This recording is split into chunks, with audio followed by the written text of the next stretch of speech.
Okay, you guys, I am needing some progress here. This is something I needed to get done for a while now, and I'm procrastinating, and I'm not sure why. It's scary. Doing something for the first time is just always scary, so we got to battle those fears, and we're going to do it right here, right now.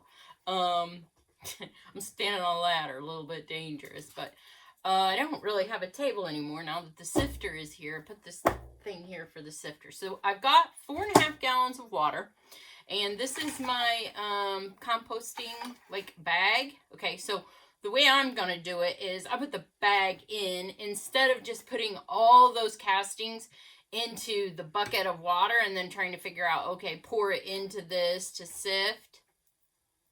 Oh, maybe it's not the best idea to do it this way because you're going to have this in the water the whole time. Maybe it might detour the amount of oxygen.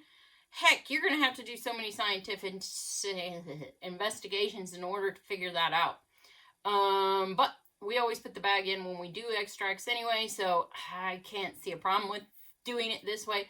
So I think it's just going to make it easier, but we're going to just put the bag in here and kind of push it around to the edges. This is a big bag, so it fits in there. And then I have pre-weighed 5 pounds of vermicastings. These are the Euro castings, so they're a little bit larger. I'm hoping that way they're going to sift out of this bag. I mean, the water and things is going to come out of the bag a lot easier than when Matt did his video. You see, Jude had to hold that bag for a long time to let all that goodness come out. And I'm thinking that it's possibly those castings were so fine. They might have been the blues or something. It might have been populations was reduced in size. Population was so great that it reduced the size of the worm, so the poop was smaller. This all matters. So I'm going with the Euro, big fat chunky worm with big poop.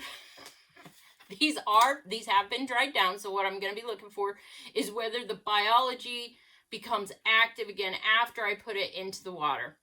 Lots of things I have to analyze here to figure out which method I feel is best for me. So I'm going to try to eliminate filter debris from plugging that. So hopefully after the 24-hour of brewing here during aerobic conditions, we can just pull this filter right out and all the goodness is going to come through easily. Understand what I'm saying here? Okay, focus, focus, focus. So we're going to pour in these castings. We got 4.5. No, we don't have 4.5 yet. I only put in 3.5, so I could see what happens when I add these castings to the bag. And then once I get them in there, oh boy, does it really fill that bucket up. I can add the last gallon of water. So here, I'm using or reusing these orange juice bottles. And I put my label on there. And I've got make sure in bright red, do not use for human consumption. I'm going to reach over here and grab this weirdo kind of, I use this for nematode extracting when I put the filter, whoa. So these are really dry, so obviously they're not wanting to go into the water, but oh my. So here is my aeration device. What I want to do, oh my gosh, you guys, we're so busy trying to just get reestablished here that time is like crazy. So what I wanted to do was have this inside with the castings so that the bubbling is moving the castings around and getting that biology distributed here in the water. But what I want to do is make like a wooden or even just plastic, put the lid on which this actually goes through so that it will keep this bubbler right in the center. Because what I really would like to see is a good vortex that causes these castings to move around and the waters to come to the surface. So coming up with the best plan here is going to be, you know, maybe I shouldn't put so many castings in a bucket. Maybe I actually need a huge tank. I don't know. I'm having to recertify with the Slow Food Web, and I'm not happy with their test questions. Well, one was just blatantly wrong, and then that throws you off for the rest of the test because the book says not to do this, but then the question says the correct answer is to do this. So now I don't know what they want. And anyway, gotta contest that. So I'm not having a good day. I just don't feel comfortable 100% with the whole idea of it. For some reason, I'm not seeing like that this is getting dark in color at all. Oh gosh, I think it's gonna break the table here. I got it on. I'm just using some insulation board, 1 inch, I think. Okay, so I feel like that's moved around pretty good. I don't know though. Okay, here's another thing I will inform you of. So these were dry castings, 5 pounds. I originally, when I was starting to figure out how I was going to do these castings, I put 5 pounds in this bag. Live castings, moist castings. And it is almost dropped to half because I weighed it and it's 2.22 pounds now. So, live casting probably have to be a different price than the dry castings. Something to think about. I don't know what to do about it actually right now. So if you guys got the plan already figured out and in place, please let me know. So here we go. We are going to somehow try to keep the bubbler in here. Right now, I suppose I'm just going to use this device. This is but I can't put it there too hard because it does want to pinch off the air hose. I'm going to turn it on. It might go crazy. I got to plug it in. Okay. Find the ends. This place is a mess. I'm so unorganized. I need to clean. I did clean, and then we put in the water lines, and then I had to move everything around again. Oh my. So if I add, maybe what I'll do is, okay, here's the plan. Once this gets done, and it's being aerated for 12 to 24 hours, then I will remove the bag with the castings in here, and then I'll add that extra 1 gallon of water into the 5-gallon bucket after I pull those out. I feel like, well, I guess the concentration would be less, so I might pull out less salts from the castings. But you can see I've got the good bubble going on, and if I put that other gallon in there, it's going to go overflow. So maybe I need an extra, or to cut my recipe in half to be able to fit it all in a 5-gallon bucket, or take a 55-gallon drum, cut it in half, and then be able to do the 5-pound recipe. Good question. I suppose the recipe was designed for not using such a airflow where it actually has the rolling, but you want that rolling because oxygen will penetrate the surface, and so if the surface is not moving, you're only got X amount of oxygen that penetrates. Now, water it's called amorphic, I believe. It's like, oh no, auto-ionizing, so there's always CO2 and oxygen molecules are changing, and the H, they're always changing, so you have more HO, hydroxide, and then sometimes more O2. But once you get that rolling going, then you're turning it constantly.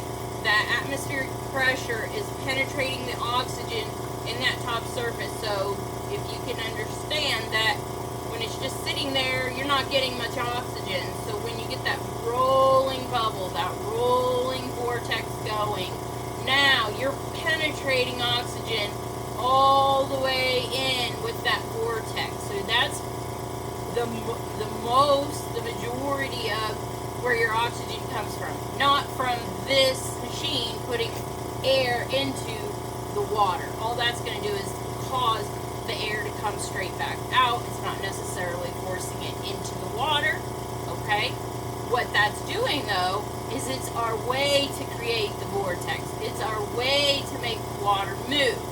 So now, every time that water comes to the surface and goes back down, atmospheric pressure is forcing oxygen into there, and then our vortex is taking it to the bottom of the bucket and infusing everything with oxygen. Okay, that's the best I can describe. So our vortex is what's very important. Let's not think about the bubbles. We want big bubbles so that it moves it better. The small bubbles aren't going to move things very well. It's like a rowboat. If you have a small paddle and it's going in, you're not going to get the rowboat to go very far. But if you put a big paddle in there, the row is going to really push water. It's really going to have movement. So our bubble's big. We're going to have a lot of movement. That's why I have a little bit of a more forceful pump. Now this is a pump I got back when I had my nail technician days. And this is an air sprayer, like airbrush pump for an airbrush sprayer. That's all I know about the pump. It's a bigger pump than what people use in those aquatic environments, so it is more forceful with the bubbles. Also, let me show you the, I'll put it up here right in front of the camera, what I use to actually create the bubble. So I've chosen this stainless steel.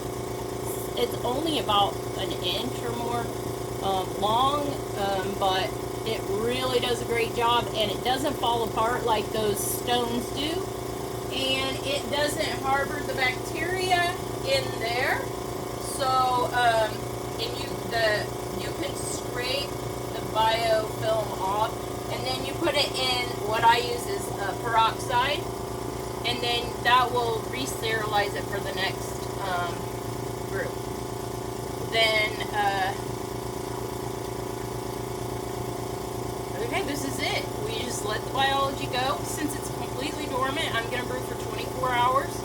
I'll watch the biofilm. I don't have a feeling, I don't think there's so much sugar in that castings that the biofilm is going to go crazy. I wouldn't add anything at this point, like molasses, to get it going, especially with these vortex going on. What I will do is I'll add that sugar stimulant after the 24-hour aerobic process. It is not, so you know what I could do is I could close this bag. It's kind of bubbling over. Do you see how it's, so if I just close that bag a little bit up, you might not have such a mess. And these are great bags. I really like these composting whatever bags. I don't know, tea bags, brew bags. Amazon's where I got this one. Okay, so now it's contained in here, so every time that bubble comes, it's not going to get all over. Took care of that problem. I will hook this back up here for making sure it doesn't pull or fall out. Okay guys, if you have questions, go ahead, comment while I still have a little bit of time. So kind of a rainy, getting cool again, so we'll let this brew. I'll update you on how things go, and then I'll be able to offer the tea. Hopefully it'll be biocomplete. I will look it up under the microscope and see what came back to life after being dormant in the dry down process. So you want to wash off all these implements right away, otherwise who knows what can start growing under those wet conditions. That's what starts to favor the facultative anaerobes. There you go. One more step in the right direction, at least I feel. And we'll pull this bag out. We will bottle the tea and try some of it on our house plants, and then check the biology under the microscope. And there was one other thing I wanted to do with most of it. Oh, we will inoculate our biochar. If the numbers check out for a biocomplete status for the liquid extract, which is what this is, an extract. If I'm short maybe on biology, I'll feed it and see if I can boost my numbers to get that biocomplete status, fungi, whatever I need. I'll feed it, multiply my numbers, and then inoculate the biochar. So that video will be next. This is all new to me. I don't know what the hey I'm doing. I just got to put one foot in front of the other to get the fears out of the way, and then once it becomes more routine, I feel like I will be able to do it a lot easier. But I want you guys to fight the fear. Just get out and do it. If you don't, it'll never get done. Trust me, it will never get done. You have to force yourself. I'm almost too far in. I'm too deep. This is a monster. But we can do it one step at a time, one bite at a time. We'll get there. You guys, thanks for hanging out with me today. Let me know that you like the content, and make yourself a permanent fixture here at the Carbon Flip. We're going to try all sorts of new things, whether we pass or whether we fail. We're going to keep right on going down the path, and hopefully things will get better and better. You guys stay safe, stay healthy, stay tuned, and I hope to see you all in the future.